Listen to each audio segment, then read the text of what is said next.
بسم الله الرحمن الرحيم. الحمد لله والصلاة والسلام على سيدنا محمد وآله الطيبين، وبعد. طبعا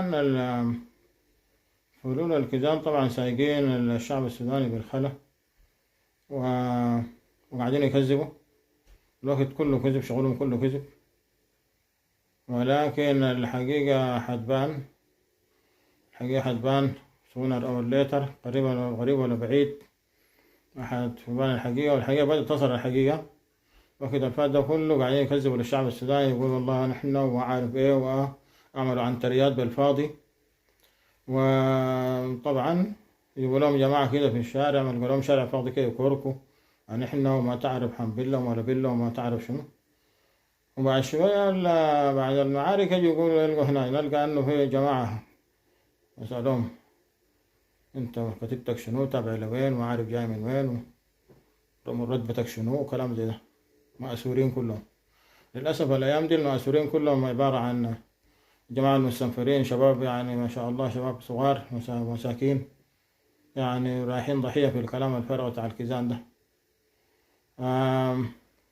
لكن طبعا حقيقة الحكاية ما حتطول.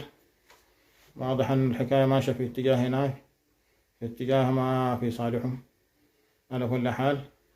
ولما شافوا انه الحكاية خلاص السفينة بدأت تغرق، انه اساسا هم ممكن ما، او هم اساسا خسرانين، ما حتكون عندهم اي هناي انتصار ولا حاجة. فبدأوا يخربوا في البنية التحتية والاقتصادية وغيرها. يعني ضربتهم للمسودة دي كانت حاجة مقصودة طبعا، يعني معنى انه يعني حسادة منهم، يعني زي ما عاقبة أو انتقام من الشعب السوداني. هؤلاء الفلول لا خير فيهم أساسا، لا خير فيهم بالمرة. وبالتالي عموما هي الحكاية يعني سبحان الله، ولعوا النيران بحجة أنه دارين زي ما قالوا، دارين لهم طريقة يجروا السلطة من جديد.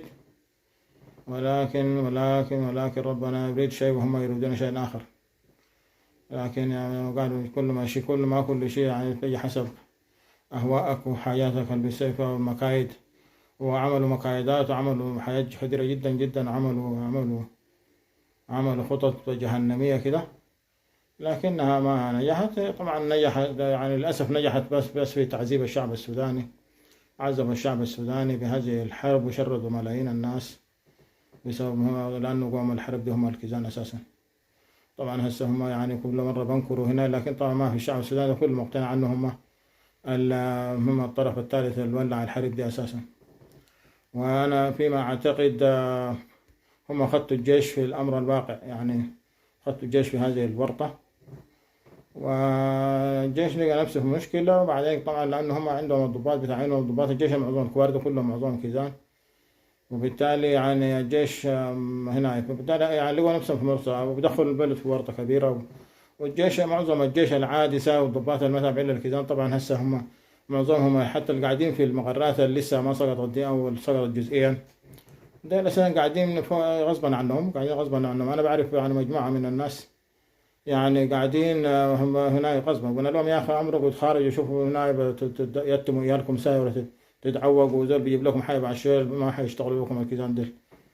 قالوا ما في طريقة يطلعوا ذاته، لأن هم محبوسين، يعني هم حقيقة في ورطة لأنهم محاصرين وكذا. لكن إن شاء الله بإذن الله ربنا يجيب العدو السليمة، وإن شاء الله بإذن الله تنتهي الحرب دي والسودان يرجع إن شاء الله للاستقرار والتنمية إن شاء الله بإذن الله تعالى.